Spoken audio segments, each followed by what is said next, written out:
prod. Au fait, il y a de l'éducation, t'as foncé dedans avec hésitation. Au Bella Ibala avec motivation. Douaouni Barka, Nini, c'est la solution. Mesdames et messieurs, bonjour, un plaisir de vous retrouver sur votre chaîne Réveil TV pour une émission favorite entrepreneuriat. Dans cette émission, nous faisons un plan sur les jeunes entrepreneurs du Mali et aujourd'hui, nous avons l'honneur de recevoir notre jeune entrepreneur dynamique, courageux, qui a pu gravir les échelons pour en arriver là aujourd'hui. Et il n'est nul autre que M. Bokoum Amadoun, promoteur de l'entreprise Coco Style, spécialisé dans la teinture et bien sûr, c'est un atelier de couture et également dans la vente des basins. Alors, bonjour Monsieur Coco. Oui, bonjour. Vous allez bien? Bien, merci. Avant de commencer, j'aimerais savoir comment est-ce que vous voulez que je vous appelle, Coco ou bien Monsieur Bokoum ou bien Amadoun? Ça dépend, c'est que vous voulez. Parce que là, le mot Coco, c'est tellement spécial. C'est ma toute première fois d'entendre ce nom. Et j'aimerais savoir comment est-ce que vous avez fait pour trouver ce nom? En fait, c'est super simple parce que Coco, c'est le nom de ma maman. Donc, du coup, depuis bas âge, je la suis, je suis avec elle. C'est un modèle. Donc, directement, dès lors, j'ai dédié ça à elle. Ah, d'accord. C'est un joli nom quand même. Merci beaucoup. J'aimerais savoir, quel est votre parcours scolaire? Alors, j'ai fait tout mon parcours au lycée du Progrès jusqu'à la terminale. Après la terminale, j'ai continué à l'ISPRIC en droit public. Donc après l'ISPRIC, directement, j'ai eu la licence et c'est là que je me suis arrêté. Ah, d'accord. Alors, après tout ce parcours, qu'est-ce qui vous a poussé à entreprendre? Je peux dire que c'est l'amour du métier parce qu'il y a les études, mais depuis, avant le bac, depuis le lycée, je faisais le marché avec la maman, donc on faisait la teinture et c'est là qu'est suivi la couture. Donc je peux tout simplement dire que c'est l'amour du métier qui m'a poussé à entreprendre et à faire plus d'efforts. D'accord. Avez-vous évolué dans d'autres domaines avant de vous lancer dans le stylisme? Pas avant, mais après. En même temps que je fais le stylisme et la couture. Donc j'ai travaillé un moment en tant que comptable dans une société privée ici à Bamako. Selon vous, quelles sont les qualités d'un bon entrepreneur? Les qualités d'un bon entrepreneur, pour moi, vraiment, c'est d'avoir, comme je vous ai dit tout à l'heure, c'est d'avoir l'amour du métier, beaucoup de courage,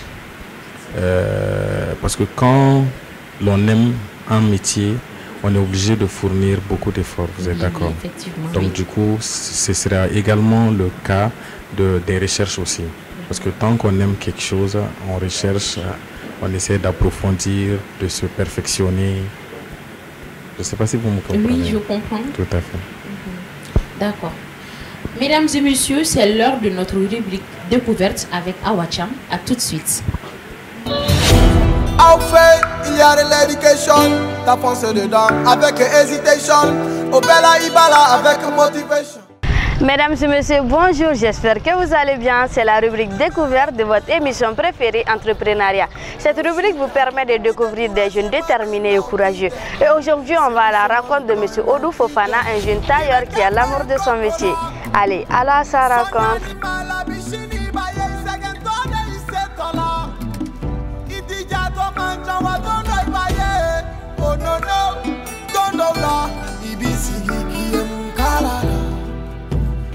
Et oui, mesdames et messieurs, c'est lui, M. Odou Fofana. Bonjour, M. Odou. Bonjour. Comment allez-vous? Je vais bien. Alors, on aimerait savoir qu'est-ce qui vous a motivé à faire ce métier?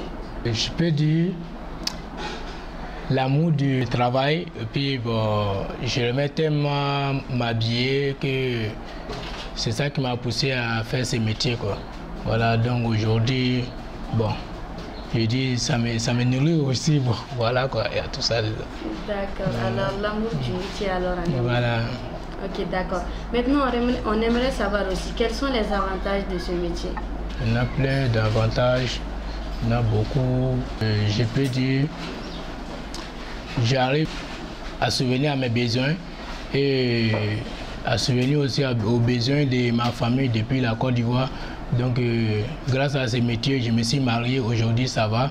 Donc, voilà aussi, j'ai réalisé quelque chose. Donc je dis Alhamdulillah. Alhamdulillah. Alors, quels sont les inconvénients de ce travail? Selon moi, inconvénient, je peux dire, pour moi, je vais prendre ça comme des épreuves, quoi. Tu vois, parce que tout c'est un travail, il y a des hauts et puis il y a des bas. Il y a les jours, il y a des moments, ça va.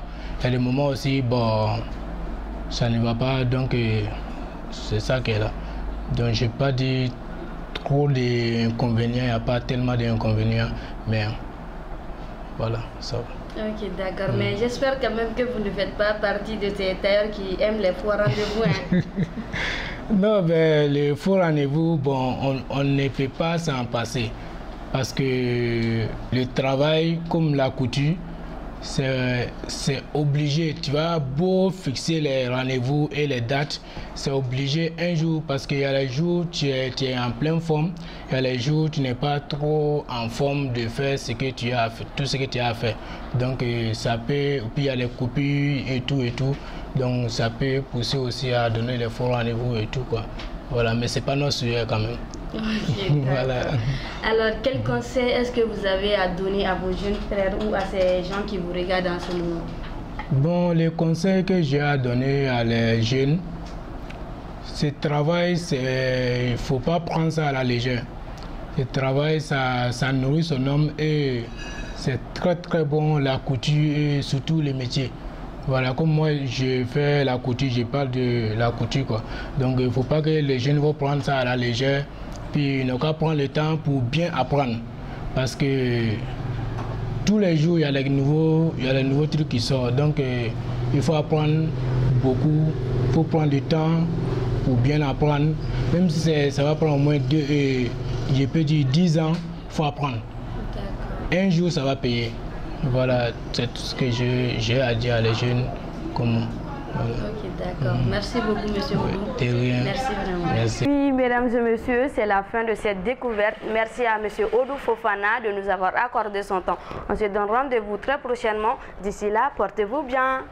Au fait, il y a de l'éducation, t'as foncé dedans avec hésitation. Au Bella Ibala avec motivation. Et oui, de retour sur ce plateau. Monsieur Bokoum, oui. Vous venez tout à l'heure de voir ce jeune homme qui est dans le même domaine que vous. Tout à fait. N'est-ce pas? Que pensez-vous de lui? Je pense vraiment qu'il est encouragé parce que se battre tout seul comme ça, c'est tout un défi en fait. Oui. Donc il est encouragé, il est à féliciter et j'espère vraiment qu'il ira encore plus loin. Voilà. En tout cas, je suis super content. Et je suis super fier de lui. Donc il continue sur la voie et puis ça ira. Il peut devenir comme vous quand même. Même plus si Dieu le permet. D'accord. Quelles ont été vos difficultés? C'est-à-dire les difficultés que vous avez eues dans ce domaine ou avant? Dans ce domaine, la couture, vraiment la base des difficultés, c'est les ouvriers.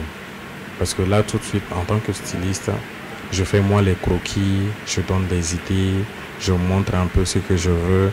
Mais parfois pour réaliser, on a besoin d'ouvriers. Et les ouvriers, il faut vraiment savoir que c'est pas donné en fait. C'est pas donné pourquoi? Parce que ils sont assez compliqués. En ce sens où il y a des gens qui travaillent chez vous. Parfois c'est pas facile qu'ils comprennent ce que vous avez dans la tête. Oui. Parfois même, il faut faire les dessins, je fais mes croquis, je les montre un peu ce que je veux, mais au finish, c'est un peu compliqué. C'est pas exactement ça. Et parfois, je rattrape le coup. Et on a également des ouvriers qui sont de mauvaise volonté, qui ne sont pas de bonne volonté, et qui sont là parfois 1 mois, 2 mois, après qui vous lâchent en fait. Question d'ouvriers, c'est vraiment le plus grand problème que nous avons dans notre secteur. Les ouvriers, c'est ça qui nous fatigue le plus. Mais est-ce que vous êtes sûr qu'il y a beaucoup de communication entre vous? Oui, il y a beaucoup de communication. Pourquoi? Parce que moi, les ouvriers, je les considère comme des frères, des amis, la famille. C'est vrai qu'il y a le côté travail, mais on a un bon feeling. D'accord. Prions pour que ça aille alors. Inch'Allah. Quels sont vos projets à venir? C'est-à-dire, vous avez des projets dans le futur? Oui, tout à fait. C'est de multiplier les boutiques, si Dieu me le permet. D'accord. Oh, qu'est-ce que vous voulez qu'est-ce que vous avez comme projet? C'est-à-dire, qu'est-ce que vous voulez faire après, qui n'est pas aussi dans le domaine du stylisme? Du stylisme? Bon, je peux dire qu'à 80%, je suis dans ce domaine. À 80%, je suis dans ce domaine. Et j'aimerais vraiment pouvoir ouvrir plusieurs showrooms dans plusieurs axes à Bamako. Et pourquoi pas la sous-région également. Donc ce sera toujours confectionné dans la maison de couture ici, la base, mais d'avoir des showrooms un peu partout, si Dieu me le permet. Je suis sur le projet déjà d'ouvrir une deuxième boutique. Donc on va espérer qu'ici ça va, il y aura une troisième, quatrième et voir un peu, ainsi de suite. À part ça, je suis avec mon père également, donc lui il fait le carburant. Donc je compte aussi m'installer sur ce côté et essayer de voir ce que ça va donner également. Mais en tout cas, le stylisme, c'est une passion que j'ai depuis fort longtemps, donc je ne compte pas lâcher prise. Bon, vous êtes tellement inspiré. Tout à fait. D'accord, bon courage. Merci beaucoup. Vous savez qu'il y a des jeunes qui veulent entreprendre. Qu'est-ce que vous pouvez dire aux jeunes qui veulent entreprendre? Moi, j'encourage l'entrepreneuriat à 100%. À 100%, pourquoi? Parce que nos bureaux, c'est bien, on doit travailler pour l'État, on doit participer à l'évolution du pays, à l'avancement et tout. Mais entreprendre aussi, ça contribue plus au développement du pays en fait. Parce qu'il y a beaucoup de gens qui sont en chômage qu'on peut prendre en charge, qui peuvent avoir du travail. Et il y aura beaucoup de choses dedans en fait. Bon, moi, je demande beaucoup à la population. Tous ceux qui ont la volonté, qui ont le courage, qui ont les moyens d'entreprendre, je les invite à le faire. Parce que l'entrepreneuriat, à mon avis, c'est vraiment la base. Oui. C'est vraiment la base. C'est vraiment la base pour moi. C'est-à-dire? C'est-à-dire, un jeune peut travailler dans une société, un bureau, mais essayer d'entreprendre et de participer à l'évolution de son pays sans laisser le travail qu'il fait déjà. Et en fonction du développement de sa société à lui, il pourra essayer de s'organiser. C'est toujours un plus en fait. Oui. Voilà. D'accord. C'est bientôt la fin de notre émission. Okay. J'aimerais savoir quel est votre dernier mot. Mon dernier mot, ce sera toujours d'encourager les jeunes. Oui. Ce sera toujours d'encourager les jeunes, de prendre la bonne voie, essayer d'éviter les moyens faciles, la facilité, de laisser tomber, de se consacrer plus au sérieux, à l'entrepreneuriat, au développement. Et puis voilà. D'accord. Mesdames et messieurs, c'est la fin de cette émission. Merci de l'avoir suivi et bonne suite de programme sur Réveil TV. Au fait, il y a de l'éducation, t'as foncé dedans avec hésitation. Au Bella Ibala avec motivation. Toi, Barka, c'est la solution. Fais mi bébé, oh bébé, kana.